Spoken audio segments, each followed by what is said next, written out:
Salut les furios, Darukia. Ici c'est Nicky Larson. Oh mon Dieu, oh qu'elle est jolie, je vous laisse.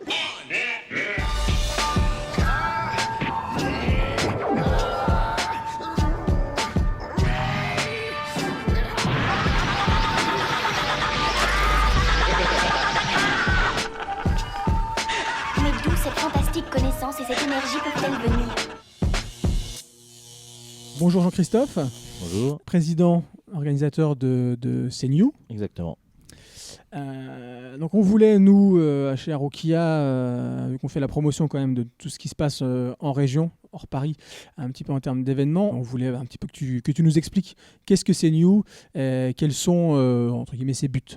CNew, j'ai coutume de dire, c'est un appel en fait. C'est vraiment cette notion de rassemblement. C'est la passion qui va appeler diverses personnes avec des profils variés. Donc il y a nous, évidemment, les organisateurs, et puis tous les bénévoles qui nous aident sur l'événement.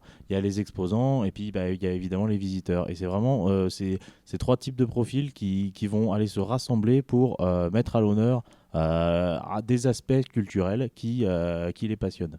Je ne peux pas présenter mieux que de cette manière-là. C'est vraiment aussi simple que ça finalement.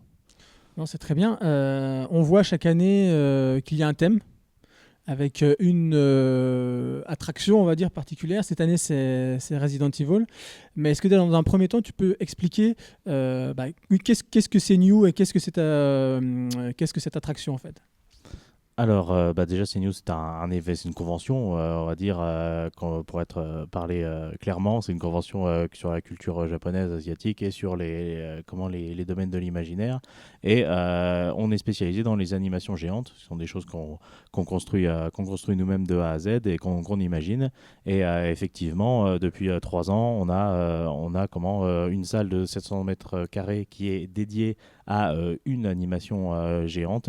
Et cette année, c'est Resident Evil, qui est basé sur un système qui est très similaire à ce qu'on trouve dans les escape rooms. D'accord. L'année dernière, il me semble que c'était Metal Gear. C'est ça, Metal Gear. Et il n'y avait pas eu Zelda aussi? Oui, Zelda qui avait inauguré justement les animations géantes dans cette salle. Qui était une sorte de jeu d'aventure en monde ouvert dans la salle. Et le Metal Gear Solid, c'était plus orienté action. Il fallait incarner véritablement Snake et esquiver les gardes pour aller libérer un prisonnier. Quel type de public vous drainez, du coup? Il y a toujours les incontournables des conventions qui répondent toujours présents de manière de plus en plus importante. Mais on vise aussi ce qui va être public familial, et que les Vosgiens en général et les Spinaliens en particulier sont très férus d'activités familiales. C'est un peu ça qu'on vise aussi. Donc après, on peut se dire, peut-être avec des animations de type Resident Evil, c'est antinomique, et peut-être pas finalement, puisque c'est pas la seule chose à faire, hein. Il y a beaucoup d'activités. On pense à mettre des jeux qui sont accessibles aux plus jeunes, voire dédiés aux plus jeunes d'une certaine manière. Et on essaie d'attirer un public large, parce que ça fait plaisir de voir cette culture qui est présentée et expliquée à le public le plus large possible. Quand tu parles culture, est-ce que tu peux un peu détailler culture, voilà, quelle culture représente CNew? C'est assez difficile à dire, parce que c'est vrai qu'on est issu vraiment de ce qui est manga, japanimation et culture traditionnelle japonaise, mais on se limite pas à ça. On va dire qu'on est passionné par vraiment tous les domaines de l'imaginaire et puis de la pop culture ou de la culture geek comme on dit parfois. Donc on va aller trouver à CNew de la science-fiction, du steampunk et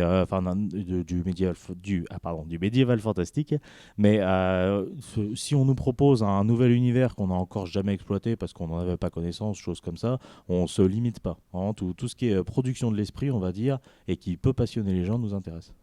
Donc il y a une vraie démarche d'ouverture permanente en fait. Oui, exactement. De toute façon, on remarque sur ces dernières années que la culture manga, qui était vraiment très ciblée et presque marginale, donc d'une part c'est démocratisé, mais comme tous les autres domaines de l'imaginaire, et qui se sont regroupés dans ce qu'on appelle aujourd'hui la culture geek, comme je le disais tout à l'heure. Et donc, je trouve qu'il n'y a plus de raison de dissocier ces différents univers, parce qu'ils forment aujourd'hui finalement une sorte de tout, une sorte de melting pot culturel qui est intéressant à exploiter et à mettre en lumière sous tous ces aspects. Chez Harukiya, donc Full Manga Café, le podcast qu'on anime, on est vraiment dans cette démarche d'ouverture en traitant, comme notamment ce mois-ci, on avait traité Shizakobe, vraiment voilà, des mangas qui s'adressent, je pense, à un public plus large qu'un Naruto. Mais on va traiter aussi du Naruto, justement, parce que ça reste quand même la base, enfin une des bases en tout cas. Et voilà, c'est vraiment dans cette démarche qu'on s'inscrit aussi. Et toi, comment tu vois donc plus spécifiquement le manga en France et la façon dont on voit la jeunesse, mais pas que maintenant, qui commence à lire un petit peu ce type de bande dessinée? C'est assez difficile comme question. Personnellement, j'étais plus animé, je suis venu au manga bien plus tard. Je trouve qu'il se passe des choses intéressantes. Alors c'est vrai que le marché a explosé et aujourd'hui les professionnels diront que le marché n'est plus forcément ce qu'il était il y a peut-être 4 ou 5 ans. Mais en termes de production, on voit des choses intéressantes qui naissent. Je suis moi-même très fan de manga français. City Hall, tout ce que font Guillaume Lapère et Rémi Guérin et aussi Renaud Lemaire évidemment, Dreamland qui est vraiment sublime, et Elsa Brandt aussi, dont j'ai vraiment apprécié Save Me Pity. Donc voilà, on commence à voir des choses qui sont faites en France ou dans d'autres pays qui commencent à vraiment ressembler à du manga, et ça fait plaisir de voir cet élargissement. Et d'un autre côté, on voit de plus en plus de mangas qui mettent à l'honneur des aspects de la culture occidentale. Ça se voit de plus en plus. Et d'un côté comme de l'autre, ça fait plaisir, et je pense qu'on va avoir des choses intéressantes qui vont naître dans les prochaines années. D'accord. Et pour terminer, quelles sont tes lectures en cours? Quel manga en ce moment tu affectionnes particulièrement? GTO Paradise Lost, évidemment. Et sinon, je réfléchis. Non, je crois que toutes les séries que j'ai terminées, Bestiarius évidemment aussi. Le travail de cet homme est toujours ahurissant. Je me souviens avoir passé des minutes complètes à observer des doubles pages de Green Blood, que je conseille vraiment, qui est absolument phénoménal, quoi. Ouais, en termes de dessin, on est d'accord, c'est vraiment c'est quelque chose d'incroyable. D'accord. Vous voulez rajouter encore quelque chose? Rendez-vous à la prochaine CNU, et puis permettre un petit peu de promo. Et puis merci à vous pour cette interview. Merci Jean-Christophe. Et écoute, on espère se retrouver l'année prochaine. Avec un grand plaisir. Bienvenue à vous, invocateurs, et prenez garde, car le temps est venu de vous confronter au rift des mondes. Choisissez bien votre tactique. Elle sera déterminante quant à l'issue du combat. Bonjour Julien Telouk. Salut. Alors on voulait te poser 2-3 questions pour Harukiya Café. La première, c'est concernant ce qu'on peut appeler la vulgarisation de la culture geek. On a vu que tu sortais un certain nombre de petits ouvrages justement qui allaient dans ce sens. Est-ce que tu peux un peu nous en parler? Alors oui, on a sorti en fait des ouvrages qui s'appellent, on va appeler ça la collection Comprendre aux éditions 404. C'est des petits livres à 5 balles seulement, donc c'est vraiment pas cher, 5 €, qui permettent de mieux comprendre la culture geek. Donc on en a fait un où c'est comprendre les super-héros quand on n'a pas remarqué que Superman porte un slip par-dessus ses collants. Il y a aussi comprendre Game of Thrones quand tout le monde en parle et qu'on se sent exclu. Il y a comprendre les jeux vidéo, bien sûr, pour ne pas se faire traiter de noob. Et il y a bien sûr comprendre aussi, j'en ai oublié un, Star Wars, qui est quand même le film emblématique pour les geeks. Et l'idée, c'est vraiment de mettre une porte d'entrée vers la culture geek, vers ces micro-cultures à chaque fois, mais avec humour, avec des petites anecdotes. Donc quand on est vraiment fan de Star Wars, et on apprend plein de choses, comme une playlist de plein d'artistes connus qui se sont inspirés de Star Wars. Vous avez aussi des endroits pour faire du tourisme qui ont servi de lieu de tournage de Star Wars. Donc vraiment, c'est des anecdotes pour ceux qui connaissent vraiment la licence. Et après, derrière, bien sûr de montrer, d'amener des gens pour montrer que Star Wars par exemple c'est extraordinaire, que Game of Thrones c'est extraordinaire, que les jeux vidéo c'est incroyable, ou encore les super-héros, les films de super-héros, parce qu'il y en a certains.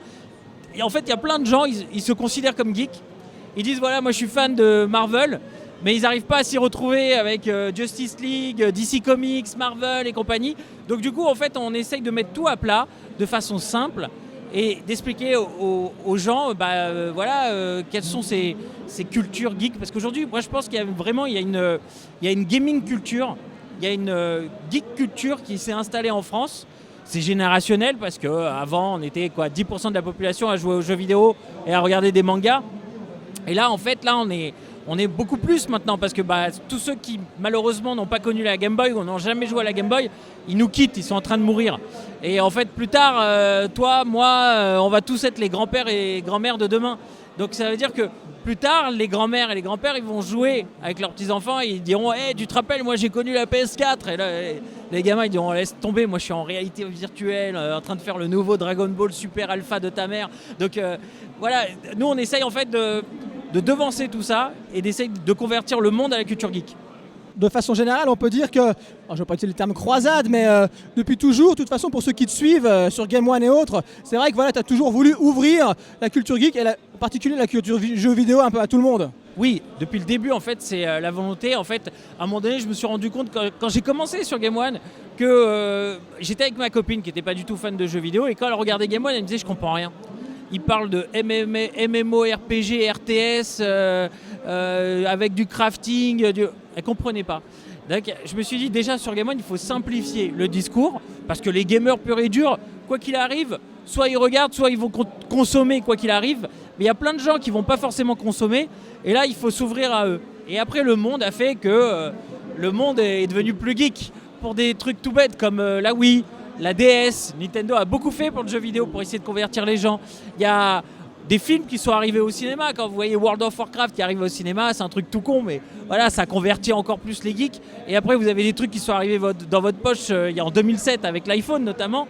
Et là, du jeu vidéo pour tout le monde, quand tu vois des gens qui disent bah non, moi je déteste les jeux vidéo, et ils passent 122 heures sur Candy Crush, je suis désolé, c'est des gamers aussi, c'est la même chose.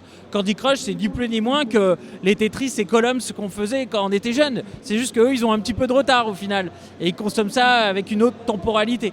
Mais quoi qu'il arrive, voilà, aujourd'hui, moi j'essaie de vulgariser le jeu vidéo, le rendre plus simple. Le monde, quoi qu'il arrive, devient de plus en plus geek, avec les Facebook, les Twitter, les smartphones, les tablettes, Internet pour tous et tout ça. Et à côté de ça, j'essaye, quand je suis invité dans des médias comme Jean-Jacques Bourdin, machin et tout ça, je me souviens d'une fois, Jean-Jacques Bourdin, il me dit, toujours ils essayent d'aller dans le sens en disant, voilà, on va dire que le jeu vidéo c'est dangereux, c'est pas bien de jouer aux jeux vidéo. Alors il me dit, oh là là, on vous invite pour les jeux de Noël, il y a Assassin's Creed, on peut décapiter des gens dans Assassin's Creed Unity, c'est la Révolution française, ça donne des idées à Daesh. Alors, j'essaye de recadrer les choses, leur dire attendez Jean-Jacques, moi ça fait des années que je joue à Mario, j'ai jamais eu la moustache, je suis jamais devenu plombier. Vous pensez qu'il y a une corrélation là-dedans? Alors là il rigole et ça dédramatise le truc. Mais c'est essayer de montrer aux gens, aux médias que le jeu vidéo c'est cool. Et je pense que ça y est, c'est rentré dans les mœurs. Avec le sport électronique, maintenant il y a des chaînes comme TF1, Canal+, ça se lance dans le sport électronique. Alors ils y vont pour le pognon, mais quelque part, ils ont compris qu'il y avait un truc qui allait changer. Moi, je rencontrais les grands dirigeants de chaînes, France 2, TF1 et tout ça. À l'époque, ils me disaient le jeu vidéo, c'est segmentant. Ils avaient raison. Ça l'est plus. Il y a plus de 50% de la population française qui joue aux jeux vidéo. On peut imaginer que dans quelques années, dans 10 ans, ce sera 80%. Donc, c'est plus segmentant comme avant. Donc, peut-être dans quelques années, au lieu de voir les ch'tis et les Marseillais dire des idioties à la télé, peut-être on verra des joueurs de e-sport en train de s'entraîner sur League of Legends. C'est possible, je sais pas, c'est possible. Concernant la politique de Game One et l'animation japonaise, on a vu quand même depuis pas mal d'années, il y avait beaucoup de Naruto, Dragon Ball, Black Butler, il me semble aussi. Quelle est la politique actuelle justement de Game One concernant l'animation japonaise? Hunter x Hunter aussi, on peut citer. En fait, aujourd'hui, Game One, on a toujours fait partie des chaînes du câble thématique qui étaient très intéressées sur le manga, les animés. On était précurseurs à une époque où personne s'y intéressait. Donc du coup, on a réussi à choper à l'époque Naruto à un prix très favorable. Parce que nous, on savait que c'était le truc qui cartonnait. On voyait sur... je vais être franc avec vous, on regardait sur les sites de torrent, on voyait que c'était le truc qui était le plus téléchargé. On a dit, il faut absolument qu'on ait ce truc-là, c'est un phénomène. On l'a eu au tout début sur Game One, ça nous a fait beaucoup de bien au niveau de l'audience, en termes d'image de marque. Après, on a toujours essayé d'avoir d'autres animés, des animés qui n'étaient pas forcément connus, mais où on se disait, il y a toujours une petite pépite, un truc à faire, c'est intéressant. Malheureusement, aujourd'hui, et heureusement pour tout le monde, les animés, le manga, c'est à la mode. La France est un grand consommateur de manga. Le Club Dorothée a fait beaucoup à la France d'un point de vue culturel parce que vraiment on a été alimenté avec tout ça depuis qu'on est jeune. Et forcément, le prix des animés est beaucoup plus cher et tout ça. Et c'est pas facile de se positionner face à d'autres chaînes qui vont dépenser beaucoup d'argent. Je prends l'exemple de Dragon Ball Super qu'on aurait adoré avoir sur Game One. On a tout fait pour l'avoir sur Game One et on l'a pas eu malheureusement. Mais c'est une volonté de la chaîne de l'avoir. Il y a un autre groupe qui a réussi à l'acheter et qui l'a mis sur la chaîne Toonami et je crois qu'il y aura une autre diffusion ailleurs. On va continuer à essayer de l'avoir quand même sur Game One. Nous, notre volonté, Game One, c'est d'avoir tous les animés phares sur notre chaîne. Et à côté, on a créé une autre chaîne qui s'appelle G1, qui est la petite sœur de Game One. Et G1, ça veut dire quoi ? Ça veut dire J+1 en fait. Ça veut dire que tous les animés, on est en contact avec les networks japonais pour avoir les animés le lendemain de leur diffusion japonaise, avec les sous-titres et tout ça. Donc pas besoin de télécharger, de pirater, de se casser la tête avec les sous-titres à insérer et compagnie, parce que nous, dès le lendemain sur G1, c'est en diffusion en VOST-FR. Diffuser tout ça à J+1. Donc toujours la volonté, c'est d'avoir les animés phares. Alors parfois il y a des animés qui sont un peu confidentiels, mais d'avoir, on a eu iShield 21, IQ, Hunter x Hunter. Il y en a d'autres, je ne suis pas un grand spécialiste de manga, mais je sais que j'ai ma collègue Julie Minchin qui est juste à côté de moi, qui les visionne tous les jours. C'est le boulot de rêve pour vous, j'imagine. Tous les jours, elle visionne tous les animés. Et elle regarde si jamais il y a des choses tendancieuses pour le public, pour ne pas les diffuser la journée et les diffuser peut-être le soir. Et elle est en contact avec les networks japonais pour pouvoir justement signer des partenariats, diffuser les animés sur G1 et qui auront par la suite une autre diffusion en VF sur Game One. Souvent, Game One finance d'ailleurs les VF pour être diffusés en France, quoi. Et juste pour terminer, même si tu as dit voilà, tu n'es pas spécialiste de manga, est-ce que tu as un manga référence qui a bercé ton enfance ou alors autre ? Je suis pas un spécialiste de manga parce que les nouveaux mangas et tout ça, j'ai pas beaucoup d'affinité avec ça. J'ai essayé de regarder Naruto, mais je suis pas forcément un fan de Naruto. En revanche, j'ai été élevé avec les Olive et Tom, les Dragon Ball, tout ça. Moi, je suis un fan absolu. Donc, on va dire, mon cœur balance, et c'est pas facile. Et mon cœur balance entre pas mal de choses en fait. Il y a les Chevaliers du Zodiaque, Saint Seiya. Ça, c'est pour moi, c'est énorme. Hokuto no Ken, Ken le survivant. C'est pas facile parce que pour moi, il y a une grosse émotion. L'école d'essai de couteau et tout ça. Le Dragon Ball, pour moi, ça reste le truc énorme parce que aujourd'hui, je vois mon petit cousin qui discute de Dragon Ball Super avec son oncle. Ça veut dire que là, il y a plusieurs générations qui se rassemblent sur un truc qui existe depuis des années. Des années. Mon cousin, il a quoi ? Il a 30 ans et mon petit cousin, il a 12 ans. Et ensemble, ils se rassemblent sur ça. Moi, j'ai 37 ans et on parle à table de Dragon Ball. Je trouve ça extraordinaire. Donc, s'il fallait en citer qu'un, je dirais Dragon Ball parce que je trouve ça extraordinaire de perdurer comme ça autant dans les années. Alors, il paraît que Dragon Ball Super, il y en a plein, ils n'aimaient pas au début, là, quand ça a commencé. Mais là, ça y est, ça commence à prendre et ça commence à devenir bien balèze. Donc, Dragon Ball parce que voilà, c'est indémodable. Et je pense que quand je serai grand-père ou grand-mère, peut-être je regarderai ça avec mes petits-enfants et il y aura Dragon Ball Super Alpha, hyper ta mère comme les Street Fighter, tu vois. Ok, très bien, merci Julien. Et puis on te retrouve sur Game One. Une autre actualité peut-être aussi ? Ah bah Game One, j'ai une petite chronique où je parle de jeux vidéo sur Fun Radio tous les jours qui s'appelle Fun Games. Et il y a les fameux livres de la collection Comprendre aux éditions 404. Vous avez 4 livres collection Comprendre. Et vous avez 2 livres qu'on vient de sortir aussi. Toujours dans la culture geek, histoire de s'amuser. On a fait 300 films en émoticônes et 300 livres en émoticônes. Donc le principe c'est, vous avez plein d'émoticônes et d'emojis dans vos portables. Dans les messageries instantanées, dans les réseaux sociaux. Là, l'idée, c'est dans les soirées apéro, vous faites deviner des films, des titres de films, avec les émoticônes. Donc, par exemple, si je vous mets 4 tortues, un rat, un point et une pizza, on dit quoi ? Tortue Ninja. Voilà, et ben là il y a 300 films comme ça. On s'est galéré, on a galéré. Hein. Franchement, les émoticônes, je peux plus les voir moi. Mais regardez, c'est 5 balles. On a fait vraiment exprès que ça soit vraiment pas cher. Pour que ça soit accessible à tout le monde. On a regardé un peu dans les Fnac et tout, on a vu que les livres étaient très chers. C'est vraiment dommage que que la culture soit si chère.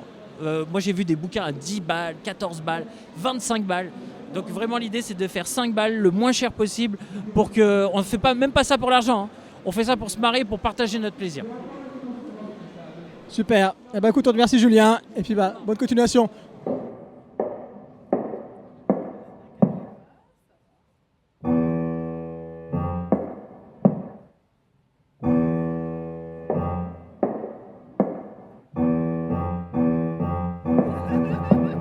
Ça va, t'as fini là? Mais voilà! Bonjour Vincent Ropion, Bonjour. plus connu pour le doublage de Nicky Larson et de Jaskier dans The Witcher. On voulait vous poser 2-3 questions pour Harukiya Fukunaga Café. La première est-ce plus agréable de doubler un dessin animé où on peut se lâcher dans la caricature ou un doublage plus commun d'une série, etc. Alors les deux sont très agréables à faire. Si vous avez un doublage, comme vous dites, commun, j'imagine sur un être humain, quoi. On appelle ça, quand c'est pas un dessin animé, dans le jargon du métier, on dit de la chair humaine, quoi. Donc là, c'est très sympa quand l'acteur est formidable. On prend vraiment du plaisir. Quand l'acteur est bon, en anglais ou en américain ou en la langue étrangère, quand on le double, c'est très agréable si c'est un bon acteur. Après, quand on fait des personnages comme Nicky Larson, c'est vrai que c'est incroyable parce qu'on peut se lâcher, on fait n'importe quoi. Mais il faut préciser que c'est une époque particulière qui n'existe plus, où vraiment, c'est vrai qu'on faisait n'importe quoi. Les chaînes de l'époque n'étaient pas très regardantes, elles n'étaient pas là à vérifier après notre travail, et on pouvait vraiment être totalement libre. Et ce qui a fait que, sans le savoir, on a fait un produit culte de Nicky Larson, parce que on s'est vraiment lâché, et on se faisait rire entre nous. Comme quoi, quand on fait n'importe quoi, ça arrive à faire des produits cultes, c'est assez curieux. Au niveau de la difficulté de passer de l'alternance humour, scène comique, aux scènes noires, comment vous jugez ça? Comment vous jouiez ça? Alors, c'était dans le dessin animé en original. Hein. Déjà en japonais, l'acteur japonais, qui est très très bien d'ailleurs, il le faisait. Il était très sérieux et d'un seul coup, il partait dans une espèce de délire incroyable. Donc voilà, moi quand j'ai vu ça, j'ai fait la même chose. Et la seule petite difficulté, c'est qu'à l'époque, on travaillait extrêmement vite. Et parfois, on ne voyait même pas la scène à l'avance. On regardait le dessin animé et on enregistrait directement. Et tant qu'on ne se plantait pas, on n'arrêtait pas. Ce qui faisait que souvent, on improvisait. Souvent, donc comme il passait d'un état sombre à l'état délirant, il fallait le suivre à l'image. Et ce qui donnait aussi l'énergie, un dynamisme, parce qu'il fallait être sur le coup. Et donc, ça m'amusait de faire ça, absolument. Mais non, je le fais plus. Hein. Je le fais plus. D'accord. Combien de coups de marteau avez-vous reçu par Laura?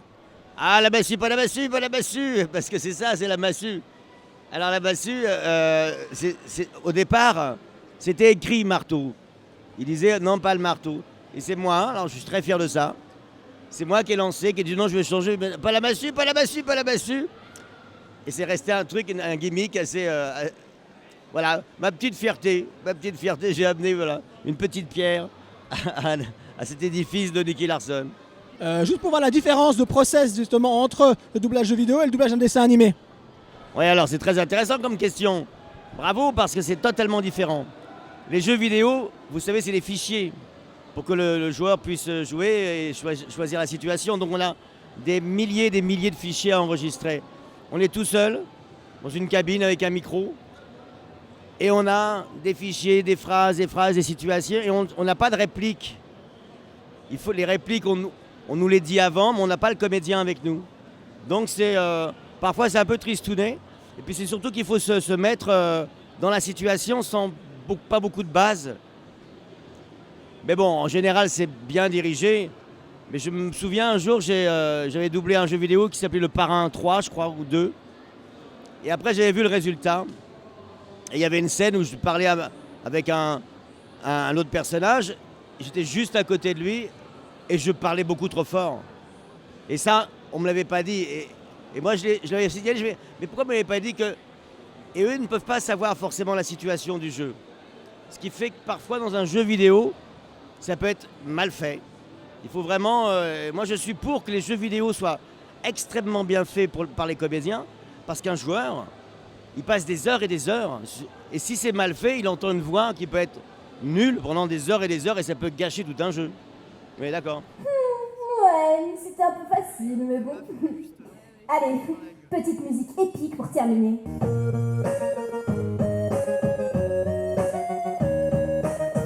Hey!